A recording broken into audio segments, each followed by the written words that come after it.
Alors, on va commencer d'abord par un rappel concernant les séquences précédentes. Dans un premier temps, on a commencé par mettre en évidence la localisation de l'information génétique, pour conclure que cette information génétique siège au niveau du noyau. Par la suite, nous avons entamé le mécanisme de transmission de l'information génétique pour parler de la mitose avec ses différentes caractéristiques et sa finalité, c'est-à-dire la transmission de l'information d'une cellule mère à des cellules filles qui sont identiques à cette cellule mère, pour dire qu'il s'agit d'une reproduction conforme. Ensuite, on s'est demandé, mais sur le plan chimique, quelle est la nature de l'information génétique? Nous avons vu les 3 expériences historiques depuis 1928 avec Griffith, qui a parlé d'un principe transformant qui transforme une bactérie R en bactérie S en lui faisant acquérir une capsule.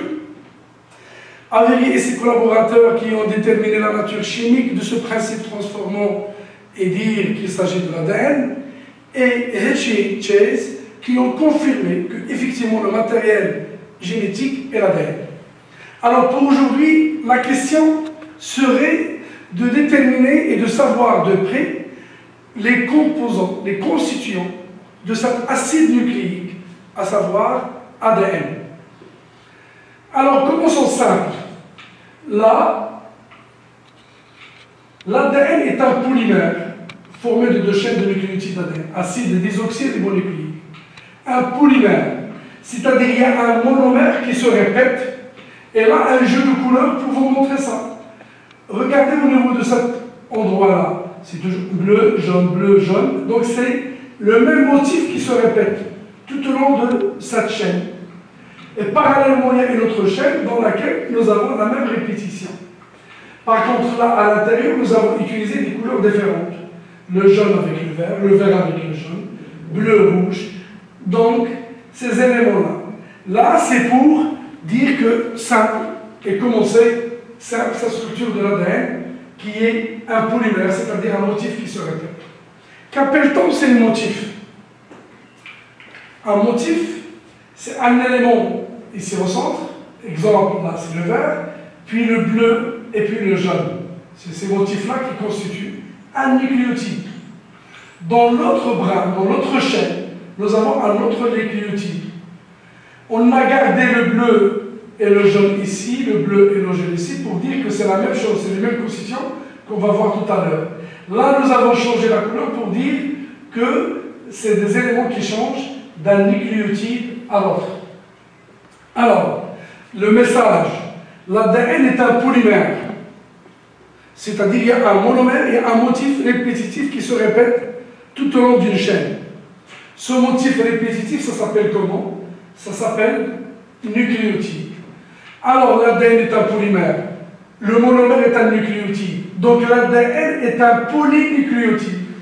Là, nous avons un nucléotide, un deuxième nucléotide, un troisième nucléotide, un quatrième nucléotide, un cinquième, un sixième, ainsi de suite, tout au long du bras. Allons voir maintenant avec plus de détails. Un nucléotide est formé de 3 éléments schématisés là par 3 couleurs différentes. Voilà, là aussi 3 couleurs différentes, pour dire qu'il y a 3 constituants. Il y a un sucre, il y a le phosphate, il y a une base azotée. Elles sont là, ces éléments. Il y a le sucre, elle est là au centre, avec sa forme spatiale. Il y a le groupement phosphate qui est là, le P. Et puis là, il y a une base azotée. L'ensemble constitue un nucléotide. Donc, il faut savoir qu'un nucléotide est fait d'une base azotée, greffée sur le sucre, et un phosphate greffé aussi sur le sucre. Le sucre est un sucre à 5 carbones, c'est un pentose. C'est un pentose, parce qu'il comporte 5 carbones. Le premier carbone, elle est là, le second, le troisième, quatrième, et là, c'est le 5e. C'est pourquoi on parle de pentose. Quel type de pentose? C'est un désoxyribose. Un pentose, c'est un ribose. Sauf que celui-là, vous pouvez le constater ici, au niveau de ce carbone-là, il n'y a pas d'oxygène. C'est pourquoi on parle d'un un oxygène qui manque, ribose. On va le noter désoxyribose. Il y a ici le phosphate, H3PO4-, H3PO4-, c'est un groupement phosphate. Et là, nous avons des bases azotées. Et là, nous avons donné qu'il existe 4 nucléotides différents. Pour tous les nucléotides, le bleu, c'est le sucre. Le jaune utilisé ici, c'est le phosphate. Et le rouge, là, c'est une base azotée. Ça peut être ici le vert. Donc, la base azotée. Et il existe 4 bases azotées différentes. La base adénine, on va la noter A. La base thymine, on va la noter T. La base guanine, on va la noter G. Et cétosine, notée C. Alors, il y a une partie commune pour les nucléotides. C'est le phosphate et le sucre. La partie qui diffère d'un nucléotide à l'autre, c'est la base azotée. Donc, quel est le nombre de nucléotides différents qui existent? La réponse est bien évidemment 4 nucléotides différents qui diffèrent par leur base azotée. Qui peut être, je répète, soit l'adénine, soit la thymine, soit la guanine G, soit la cétosine. Donc par la suite, on va se contenter A, T, G, C. Alors, récapitulons. L'ADN, c'est un polynucléotide. Un nucléotide est constitué de 3 éléments. Il y a un sucre à 5 atomes de carbone, c'est le désoxyribose. Il y a un groupement phosphate. Il y a une base azotée parmi les 4 qui existent. C'est pourquoi on a dit que l'ADN est fait de 4 nucléotides différents. La seule différence entre ces 4, c'est la base azotée, puisque le sucre et le phosphate sont présents au niveau de tous les nucléotides. Un tout petit détail. Là, les carbones du sucre, on va les numéroter. 1', 2', 3', 4', 5'. On a dit que c'est un sucre à 5 carbones. Ça va le servir par la suite pour donner l'orientation des 2 brins qui constituent la molécule d'ADN. Donc, le premier carbone sur lequel se greffe la base azotée. Le 5e carbone sur lequel se greffe le phosphate. Donc, nous avons un sucre à 5 atomes de carbone. Le premier carbone, noté ici 1', sert à la fixation de la base azotée. Le carbone 5' sert à la fixation du groupement phosphate. Le carbone 2' ne porte pas d'oxygène, c'est pourquoi on parle d'un désoxyribose. 3', et là son oxygène, on va voir, ça va servir à quoi par la suite. Pardon? Là, on va voir avec un peu de détail, ce n'est pas des choses à apprendre, mais c'est bien d'avoir une idée sur les 4 bases azotées qui font la différence. Mais on va les partager en 2 groupes, en 2 familles. Les petites bases azotées qui ont un seul cycle. C'est pourquoi on parle de petites bases azotées. Là, c'est les grandes bases azotées et possèdent 2 cycles. Donc, le tout, c'est des bases azotées. Mais au niveau de leur organisation, ce n'est pas la même chose. Là, nous avons 2 cycles. C'est pourquoi on parle de grosses bases à 2 cycles. Là, on parle de petites bases à 1 cycle. Les petites bases sont la cytosine C et la thymine T. Et c'est la famille des pyrimidines. La base adénine et la base guanine, elles sont de grosses bases azotées, c'est les purines. Donc, nous avons 2 familles de bases azotées. Les 4 bases azotées qu'on vient de voir sont réparties en 2 groupes. Il y a la famille des purines, c'est G et A. Et il y a la famille des pyrimidines, c'est C et T. Donc c'est important d'avoir une idée quand même, de dire, oui, les bases azotées, ce sont elles qui font la différence entre un nucléotide et un autre.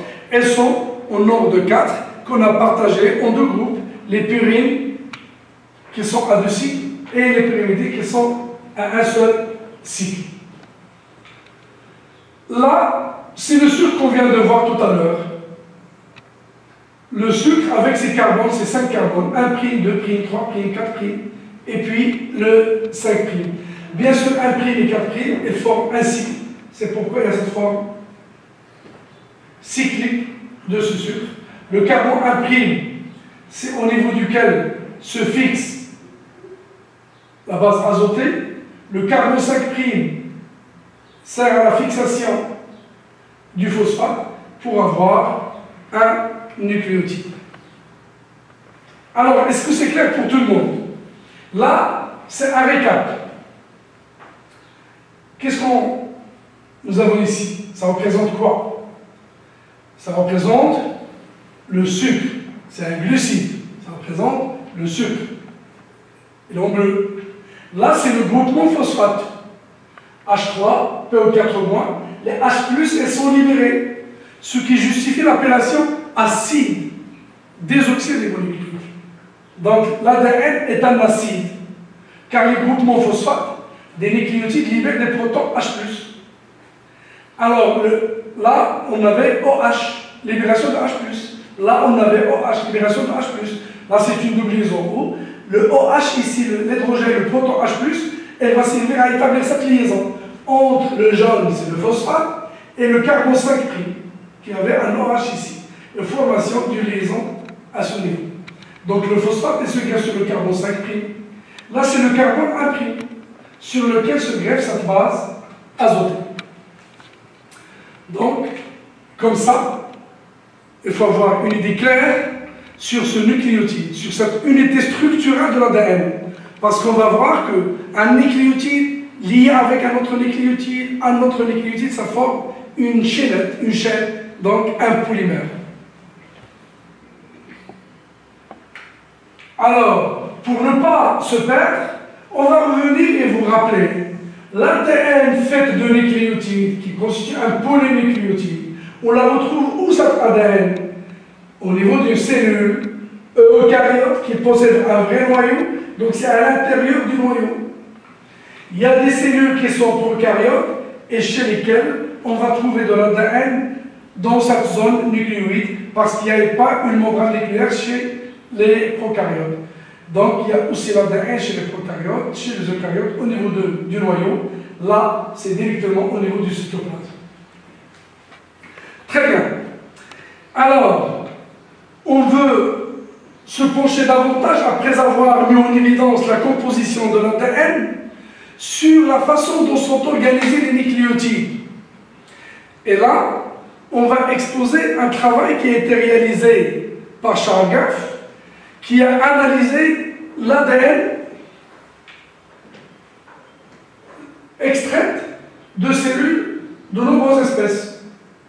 Alors, Charles Gaff en 1950, il a calculé le pourcentage des nucléotides, ou bien le nombre de nucléotides, la teneur, c'est un pourcentage, dans l'ADN de l'homme, du blé, de l'os, de la bactérie Escherichia coli, de la levure. Donc, différentes espèces. Et les résultats sont regroupés dans ce tableau-là. Alors, si on peut voir, on prend l'exemple, celui de l'homme. La base azotée A est représentée à 30,9%. La base G, 19,9%, C, 19,8%, T, 29,4%. Là, si on s'amuse à faire le calcul, on va prendre un seul exemple. On va diviser le rapport, on va calculer le rapport A sur T, 30,9, qu'on va diviser sur 29,4. Ça va donner combien? Une valeur aux alentours de 1. Donc les chiffres, elles sont très rapprochés. Le rapport G sur C, 19,9, 19,8.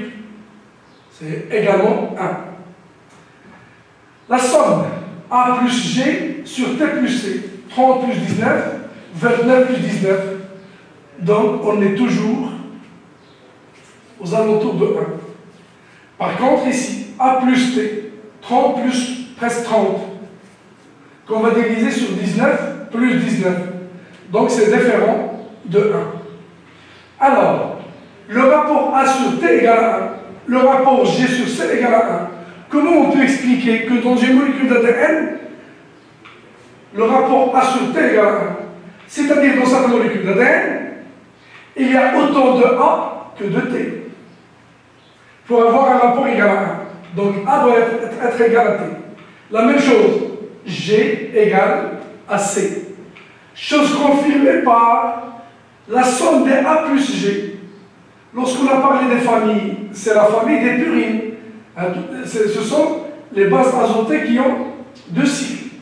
Sur la famille des pyrimidines, A plus G, 30 plus 19, c'est 29 plus 19,8 approximativement, c'est 1.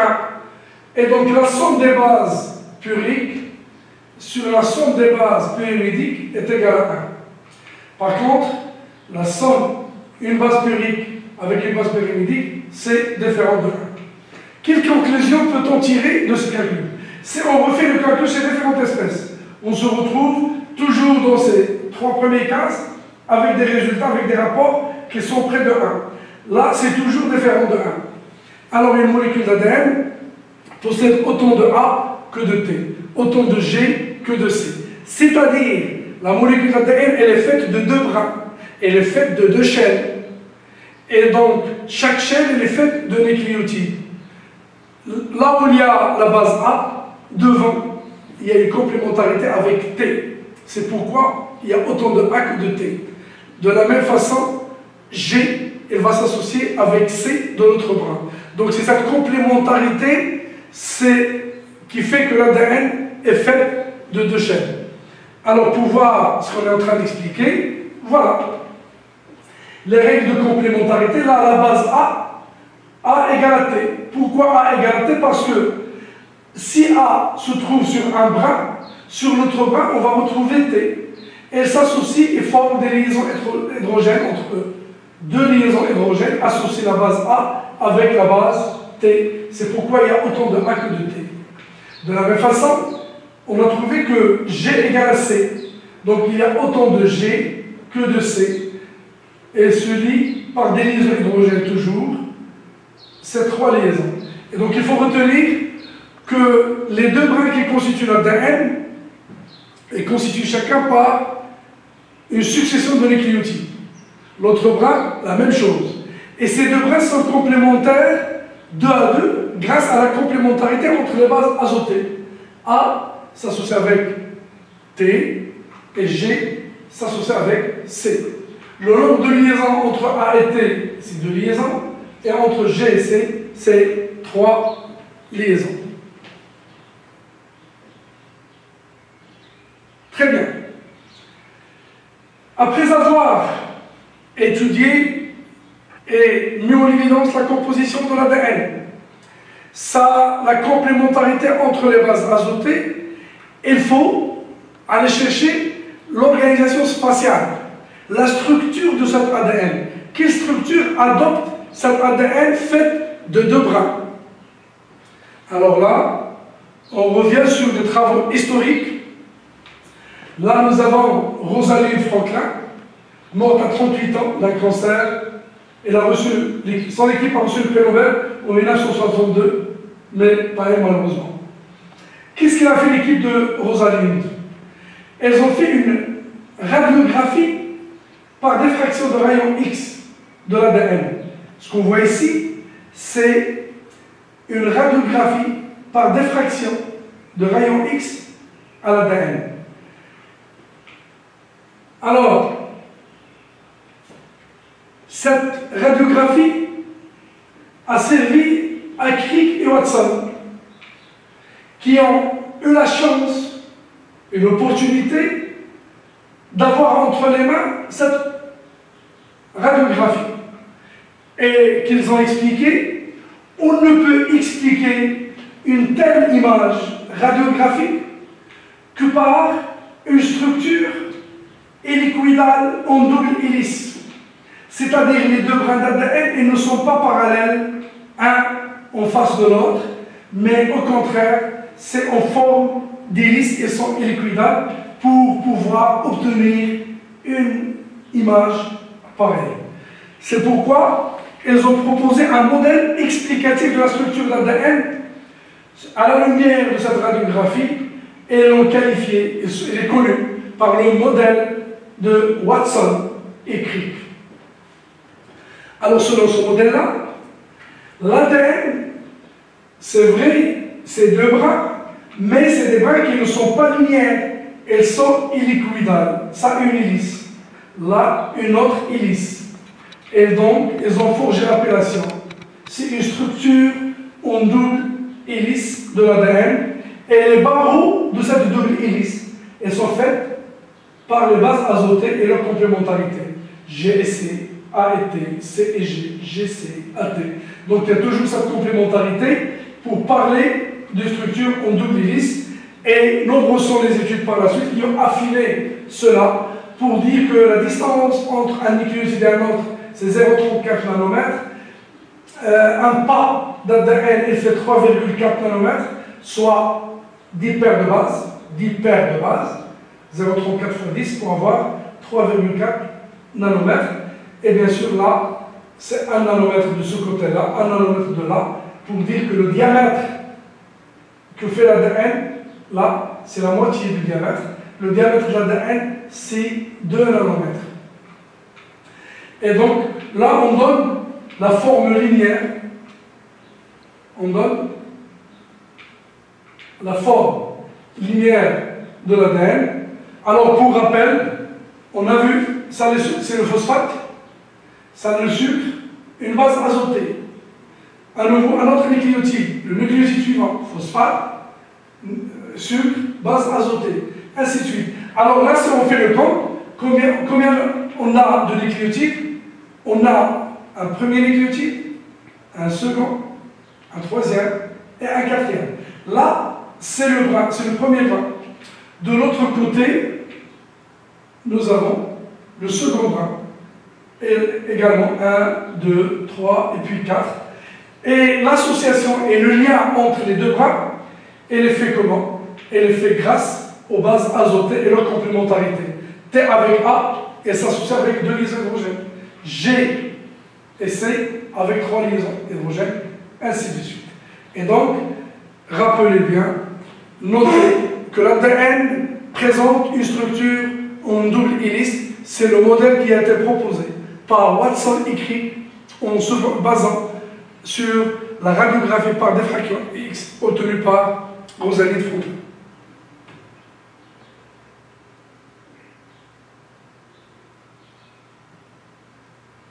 Alors là, on reprend le même schéma pour montrer le lien entre les nucléotides.'. Pour faire un brin, un nucléotide doit s'associer avec le nucléotide suivant.